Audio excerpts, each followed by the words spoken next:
नमस्कार दर्शकों, ऊर्जा में आप सभी का हार्दिक स्वागत है। हम उन बातों को जानने की कोशिश कर रहे हैं जो हमारे जीवन को सार्थक और श्रेष्ठ बना सकती हैं। पिछले एपिसोड में गुरुजी ने हमें उन प्रेरणादायी बातों के बारे में समझाया जो भगवान बुद्ध ने खास करके गृहस्थी के लिए बनाई है। तो आइए इसी धारा को आगे बढ़ाते हैं और उत्तम मंगल के बारे में कुछ और जानते हैं विपाशना आचार्य श्री गोयंका जी से।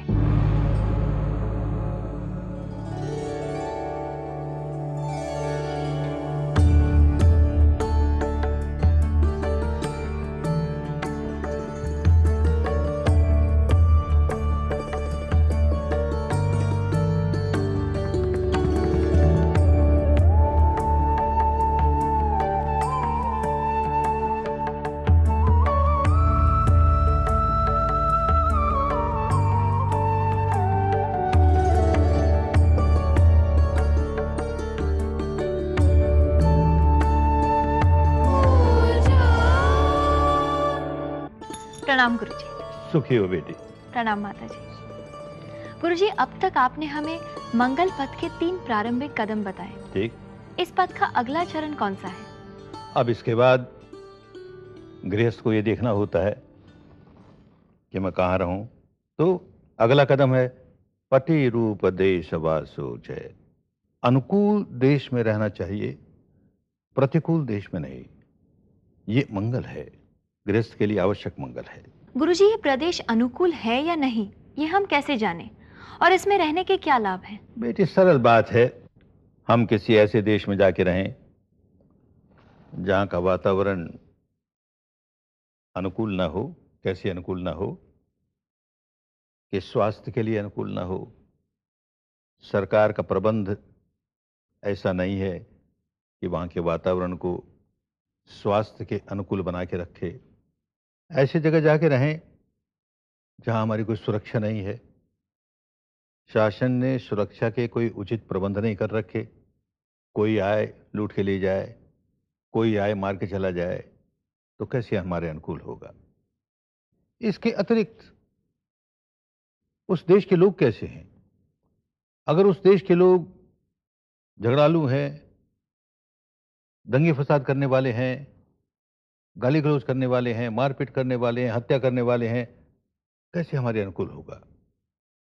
और फिर एक बात, बड़ी महत्व की बात ये कि वहां का जो व्यवस्था है वहां की, उसमें रहते हुए हम अपना धर्म पालन करने में कोई कठिनाई तो नहीं महसूस करते? हमें शील सदाचार का जीवन जीना है, उसमें कोई अड़चन आती हो, हमको मन को अपने वश में करना है, उसे निर्मल करना है, कोई सुविधा ही ना हो। माने ऐसा स्थान हो जहां पर कम से कम ऐसी तपोभूमियां हैं कि शील सदाचार का पालन करते हुए हम मन को वश में करना भी सीखें, उसको निर्मल करना भी सीखें, तो बहुत उपयुक्त हुआ। वो स्थान हमारे लिए बहुत ठीक हुआ।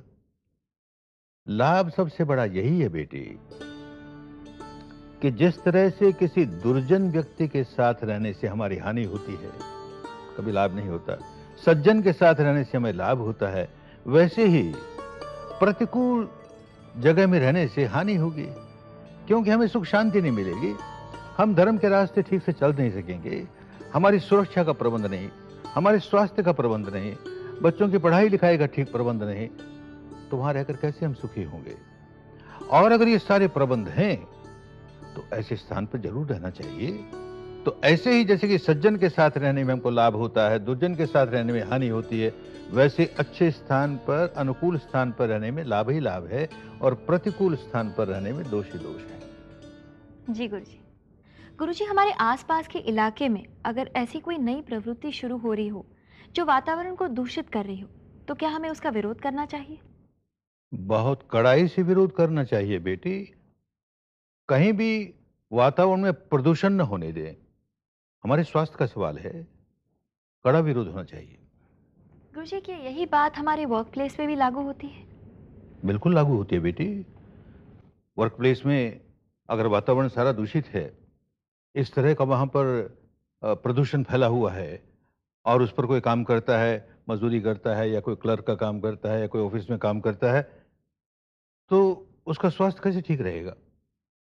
और जब स्वास्थ्य ठीक नहीं है तो कैसे जीवन भी धार्मिक कैसे जिएगा? व्याकुल रहेगा मन। बिल्कुल बचना चाहिए, उसका विरोध करना चाहिए। और गुरुजी, जैसे आजकल बहुत सारी महिलाएं काम में जुटी रहती हैं, तो उन्हें अपने ऑफिस में किस बात का ध्यान रखना चाहिए? बेटी, ये बड़ा महत्वपूर्ण प्रश्न है। पुराने समय से भारत में पुरुष प्रधान समाज रहा, तो आज महिलाएं जब बाहर जाके काम करने लगी, तो सब तो नहीं, लेकिन अनेक पुरुषों का एक ऐसी मनोवृत्ति बना ली उन्होंने कि वे शोषण करना चाहेंगे। तो कोई पुरुष प्रधान की प्रवृत्ति लेकर के महिलाओं पर किसी तरह का शोषण करे, उनको कष्ट पहुंचाए, तो कड़ा विरोध करना चाहिए।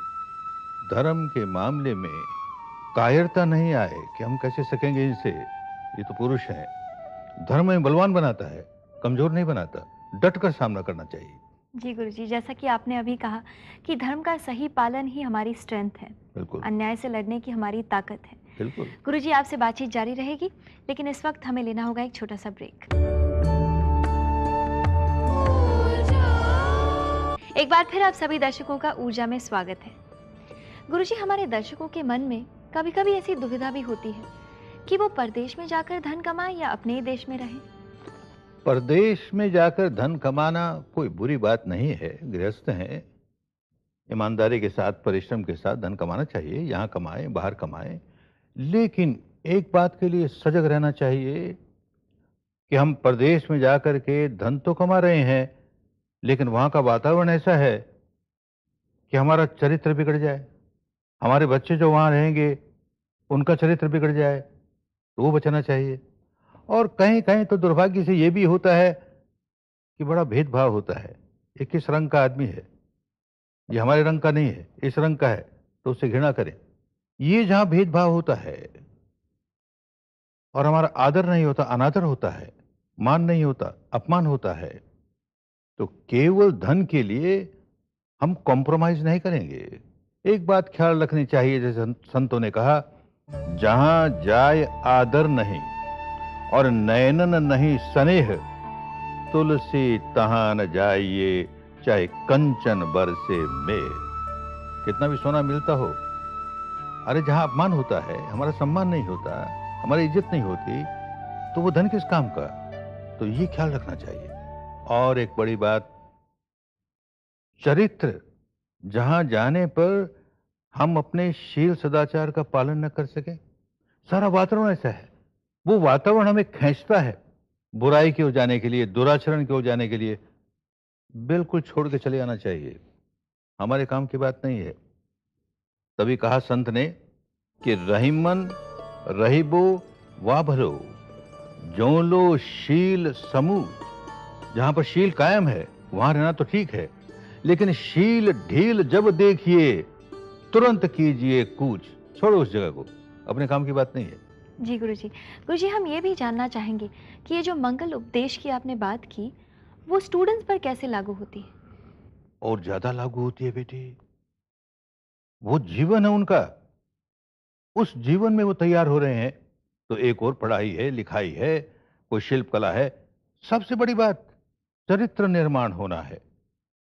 अगर वो ऐसे किसी वातावरण में रहें, किसी हॉस्टल में रहें कि जहां का सारा वातावरण दूषित ही दूषित है, बच्चों को नशे पते की आदत दी जा रही है, बच्चों को व्यभिचार की आदत दी जा रही है, तो बचाना चाहिए बच्चों को। मिलकर के उस वातावरण को सुधारने के लिए माँ बापों को खड़ा होकर के जोर लगाना चाहिए कि ये बदलने चाहिए, नहीं तो हम नहीं रखेंगे अपने बच्चों को यहाँ पर। बच्चों को भी मिलकर के विरोध करना चाहिए। नहीं सुधरता है तो अपने बच्चों को निकाल देना चाहिए, किसी और हॉस्टल में रखें, किसी और स्कूल में रखें। चरित्र के साथ किसी तरह का कॉम्प्रोमाइज करना उनका जीवन बिगाड़ना है। गुरुजी, क्या हम ये कहकर ही संतोष ना कर ले कि हमारे कर्म संस्कारों का ही फल है जो हमें प्रतिकूल परिस्थिति में रहना पड़ रहा है? अरे नहीं बेटी, नहीं, ये तो कर्म सिद्धांत के प्रतिकूल बात हो गई। हमारे पुराने कर्मों की वजह से सुखद दुखद परिस्थितियां आएंगी, इसमें कोई संदेह नहीं। लेकिन कर्म सिद्धांत को मानने वाला व्यक्ति इस समय के कर्म को महत्व देगा कैसी परिस्थिति आई पुराने कर्मों की वजह से, इस क्षण का मैं मालिक हूं। तो इस क्षण अपने अच्छे कर्म के बल पर परिस्थितियों को बदलूंगा, उनका सामना करूंगा। और ऐसे घुटने टेक दे क्या करें, हमारे भाग्य में यही लिखा था, हमारा पुराना कर्म ऐसा ही था, तो धर्म की बात नहीं हुई, कायरता की बात हुई। उसका सामना करना है, ऐसी परिस्थिति में घुटने नहीं टेकना है। जी गुरुजी। गुरुजी, आप अनुकूल निवास के बारे में और क्या कहना चाहेंगे? अनुकूल निवास के बारे में क्या कहें बेटी, कि माने ऐसा राज्य हो जहां पर हर तरह की सुविधा हो, ध्यान करने की, रहने की, बच्चों की पढ़ाई की, स्वास्थ्य की, वो तो ठीक। लेकिन वहां का सारा वातावरण भी स्वास्थ्य के दृष्टिकोण से बहुत अच्छा हो। जहां कोई संत रहता है, अरहंत रहता है, वहां वातावरण धर्म का हो जाता है। सारी तरंगें धर्म की तरंगें होती हैं। सारी वनस्पति, सारी प्रकृति बड़ी सुहावनी हो जाती है। भगवान के जीवन काल की एक घटना, कौशल का राजा प्रसेनजित एक जगह से दूसरी जगह गया। शाम होते होते यूं हुआ कि आज की रात यहीं बिताएंगे, देर हो गई, अब हम कौशल की राजधानी में जाने में समय लगेगा, आज रात यहीं बिताएंगे। शाम का समय था, बड़ा सुहावना समय था, तो कहा थोड़ा सा घूम लें, पैदल घूम लें। तो अपने 2-4 कर्मचारियों को साथ लिया, घूमने निकला। सारी की सारी प्रकृति वहां की इतनी खूबसूरत, इतनी अच्छी, इतनी सुहावनी। तो कहते हैं कि हमने देखा है कि जहां भगवान बुद्ध रहते हैं, वहां की सारी प्रकृति बड़ी सुहावनी हो जाती है। तो किसी ने कहा उनको कि भगवान बुद्ध यहीं विराज रहे हैं, कुछ दिनों से यहीं रह रहे हैं। अरे इसीलिए इतनी प्रकृति सुंदर है। तो जाता है, उनको नमस्कार करता है, उनसे धर्म की बात सुनता है। तो ये साबित करता है कि जहां पर संत रहेंगे, अरहंत रहेंगे, सारी प्रकृति अनुकूल हो जाएगी, बहुत सुहावनी हो जाएगी। इस माने में भी पतिरूप देश वासोच है, अनुकूल देश में रहना चाहिए। शुक्रिया गुरुजी। अनुकूल निवास क्या है और उसमें रहने के क्या लाभ हैं, ये हमने आपसे जाना। उत्तम मंगल के बारे में और भी जानेंगे, लेकिन एक छोटे से ब्रेक के बाद। ब्रेक के बाद एक बार फिर आप सभी दर्शकों का ऊर्जा में स्वागत है। गुरुजी, अब तक आपने हमें मंगल पथ के 4 चरण समझाए। अगला चरण कौन सा है?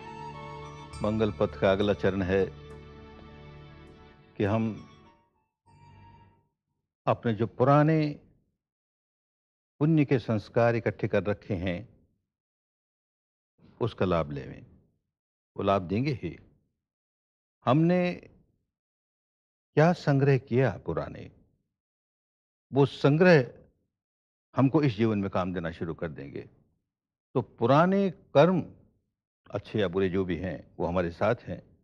पुण्य अगर हमारे साथ होगा पुराना, तो हमें बहुत मदद करेगा। तो एक पुण्य तो सबसे बड़ा ये है कि हम मनुष्य हैं, अच्छा कर्म किया तो मनुष्य का जीवन मिला। इसके अतिरिक्त तो जो जो भी पुण्य के कार्य किए हैं, वो हमारे साथ हैं और उनका हमें लाभ मिलेगा। गुरुजी, इसके पहले भी आपने पाप और पुण्य की बातें समझाई थी। आज फिर आप हमें बताएंगे कि पुण्य क्या है और पाप क्या है? बेटी, ये पाप और पुण्य की व्याख्या जितनी बार समझाई जाए और जितनी बार समझी जाए, अच्छी ही बात है। बार बार दोहराने में कोई दोष नहीं। बहुत सीधी सी बात है कि जब जीवन हमारा सदाचरण में जा रहा है, तो पुण्य ही पुण्य है। दुराचरण में जा रहा है तो पाप ही पाप है। और अगर सदाचरण में जा रहा है तो अपने आप सुख जागते हैं जीवन में, दुराचरण में जा रहा है तो अपने आप दुख जागते हैं जीवन में। सदाचरण में क्या है? चित्त हमारा जिस वक्त विकारों से मुक्त है, उस वक्त हम जो काम करेंगे वो सदाचरण होगा, दुष्कर्म हो नहीं सकता। और जिस समय हमारा चित्त विकारों से भरा हुआ है तो सदाचरण हो नहीं सकता, दुराचरण ही होगा। ये बात ख्याल रखें कि सदाचरण ही पुण्य है और दुराचरण ही पाप। सदाचरण से सुख जगे और दुराचरण दुख ताप। इतना ध्यान में रहे तो हम दुराचरण से बचेंगे और सदाचरण में लगे रहेंगे। कभी कभी हम ये सोच लें, गलत सोच लें कि एक जीवन समाप्त हुआ तो उसके साथ जो कुछ हमने इकट्ठा किया था पहले, पाप या पुण्य वो सारा समाप्त हो गया, जीवन ही समाप्त हो गया, नया शुरू हुआ। तो क्लीन स्लेट के साथ शुरू हुआ, ऐसा नहीं होता। जीवन धारा चलती रहती है, एक से दूसरा जीवन आरंभ होता है तो वही जीवन धारा चल रही है। एक बात और समझ लेनी चाहिए कि ऐसा नहीं होता कि हमने कुछ पाप किए और फिर पुण्य कर लिया तो अकाउंट सेटल हो गया, राइट ऑफ हो गए, नहीं होता। पाप किया उसका फल, पुण्य किया उसका फल। जैसे एक नीम का पेड़ लगाया हमने, खारा है, उसके आसपास मीठे आम के पेड़ लगा दिए 10, उसका खारापन नहीं मिटने वाला, वो खारा रहेगा ही। खारे का खारा फल आएगा, मीठे पेड़ लगाए उनका मीठा फल आएगा। तो हमें ये ख्याल रखना होगा कि जैसे भी हमारे कर्म हैं, अच्छे हैं बुरे हैं, वो अब आ रहे हैं अपना फल देते हुए। अब हमें सतर्क रहना है कि जो फल आया है उसमें भी वैसा ही बीज है और वो बीज फिर वैसा ही फल देगा आगे। तो हम नया काम ऐसा नहीं करें कि उस पुराने कर्म का जो फल आया है उसको बढ़ावा देवें और उस तरह कर्म बनाने शुरू कर दें, तो अंत नहीं आएगा इसका। तो फिर ये रेलगाड़ी पटरी बदलती रहेगी, चलती रहेगी, पटरी बदलती रहेगी, अंत नहीं आएगा। हमें टर्मिनस पर पहुंचना है और वो तब होगा कि जितने कर्म संस्कार हैं उनको समाप्त कर लें, कुछ भुगत करके और कुछ साधना द्वारा भी भुगतते हैं। अब हमारी अक्लमंदी इस बात में है कि आज इस क्षण जो अवस्था है हम उसमें सतर्क रहेंगे। कितने ही पाप कर्म का फल आए, कितना ही दुखद फल आए, हम नहीं व्याकुल होते, अपने समता कायम रखेंगे। तो इस प्रकार उससे छुटकारा पाते पाते पाते हम बिल्कुल मुक्त हो जाएंगे। अपने पर निर्भर करता है, खुद पर निर्भर करता है। शुक्रिया गुरुजी। गुरुजी, हमारे इस प्रोग्राम का अगला सेक्शन दर्शकों के प्रश्नों पर आधारित है। तो दर्शकों जाइएगा मत, अभी हाजिर होते हैं आपके प्रश्नों के उत्तर लेकर। ब्रेक के बाद आप सभी दर्शकों का एक बार फिर स्वागत है। गुरुजी, पहला प्रश्न पूछ रही है नेहा ब्राह्मणे नागपुर से। वो कहती है कि यदि कोई व्यक्ति सौम्य मधुर भाषा समझता ही नहीं, चिल्लाना पड़े तो क्या करे? देखो बेटी, चिल्लाना कटुता के साथ भी होता है, कठोरता का व्यवहार करना आवश्यक होता है। कहीं कहीं जहां मृदु बात नहीं समझता कोई, तो कठोरता के साथ व्यवहार करें। भीतर अगर हमने कटुता जगा दी तो अपनी हानि कर ली। हमने अपनी हानि कर ली तो दूसरे का भला कैसे कर सकते हैं? लंगड़ा आदमी किसी दूसरे लंगड़े को कैसे सहायता करेगा? अंधा आदमी किसी दूसरे अंधे को कैसे सहायता करेगा? हम अपने आप को संभाल के रखें। कठोर शब्द इस्तेमाल करने हैं, करें, लेकिन भीतर समता रहे, क्रोध नहीं हो, द्वेष नहीं हो, बल्कि करुणा हो कि यह आदमी और भाषा समझता नहीं तो क्या करें, इसलिए कठोर शब्द इस्तेमाल करते हैं। गुरुजी, अगला प्रश्न पूछ रहे हैं दिलीप वोरा जी मुंबई से। वो कहते हैं कि अगर हमारे सामने लक्ष्य ना हो, कोई गोल ना हो, क्या हम दिशाहीन नहीं बन जाएंगे? और अगर फल की अपेक्षा ना करें तो काम में उत्साह कैसे लाएंगे? दोनों ही भ्रांति भरे प्रश्न है बेटी। लक्ष्य नहीं होगा तो कैसे काम करेंगे? ठीक ही बात है, लक्ष्य है, पर लक्ष्य क्या है वो स्पष्ट होना चाहिए। हमारे लिए सबसे बड़ा लक्ष्य ये है, हम मनुष्य हैं, प्रकृति ने, कुदरत ने, निसर्ग ने, या यूं कहें किसी परमात्मा ने, किसी अल्लाह मियां ने हमें ये शक्ति दी है। हमारे भीतर एक ऐसी ऊर्जा है, उसको अगर हम जगाएं तो हम अपने आप को इतना सुधार सकते हैं, अपने भीतर के मैल को निकालते निकालते निकालते मुक्त अवस्था पर जा सकते हैं। ये ऊर्जा किसी पशु में नहीं है, किसी पक्षी में नहीं है, किसी सरीसृप में नहीं है, किसी कीट पतंग में नहीं है, किसी प्रेत प्राणी में नहीं है। ये देन है हमें और उसका हम उपयोग नहीं करें। हमारा लक्ष्य है इसका हम उपयोग करें, इसको जगाएं। पहले ये ऊर्जा जागे हमारे भीतर, ये प्रज्ञा जागे, और फिर इसका उपयोग करके हम अपने मनुष्य जीवन को सफल कर लें। ये लक्ष्य हमारा, और इसके लिए हम काम करेंगे, क्यों नहीं करेंगे। गुरुजी, अगला प्रश्न पूछ रहे हैं सुनील मिश्रा जी नेपा नगर से। वो कहते हैं कि क्या विभिन्न देवी देवताओं का अस्तित्व है? यदि है तो क्या इनकी पूजा करना, उन्हें खुश करना आवश्यक है? और यदि इनका अस्तित्व नहीं है तो फिर इनके चमत्कार क्यों होते हैं? बेटी, किसी देवी देवता का अस्तित्व है या नहीं है, कोई चमत्कार सही है या गलत है, हमें उससे क्या लेना देना। अगर कोई देवी देवता है और हम धर्म के रास्ते चल करके आपने चित्त को निर्मल कर रहे हैं, आपने कर्म को सुधार रहे हैं, तो कोई देवी देवता खुश होंगे ना, वो हमसे नाराज कैसे होंगे? कोई चमत्कार है या नहीं है, क्या फर्क पड़ा उससे? हमको अपने आप को सुधारना है। कोई चमत्कार हो गया इसलिए सुधारना बंद कर देंगे, अपना जीवन सुधारना बंद कर देंगे तो गलत रास्ते पड़ गए। हमने जो धर्म के कदम उठाए हैं उसमें जरा सी भी हिचकिचाहट नहीं आएगी, रुकावट नहीं आएगी, वो चलता रहेगा। और बाकी जो है सो है तो है, नहीं है तो नहीं है, हमारा क्या बिगड़ा? हमको तो अपने रास्ते चलना है, इस बात का ख्याल रखें, उससे न चूक जाएं। शुक्रिया गुरुजी, आपने इन प्रश्नों के उत्तर द्वारा हमें कितनी अच्छी और नई बातें सुनाई। आज का एपिसोड यहीं पर समाप्त होता है गुरुजी। प्रणाम। सुखी हो बेटी, खूब सुखी हो। प्रणाम माता जी। तो दर्शकों, हमेशा की तरह मैं तो यही उम्मीद करूंगी कि आपको हमारा ये एपिसोड बहुत ही पसंद आया होगा। आप हमें अपने प्रश्न और सुझाव जरूर लिख भेजिए। हमारा पता है ऊर्जा G network, PO bag number 1, अंधेरी ईस्ट, मुंबई 99, इंडिया, TVC। आप हमें ईमेल भी कर सकते हैं response@znetwork.com। अगले हफ्ते इसी दिन इसी समय देखना ना भूलिए ऊर्जा। नमस्कार।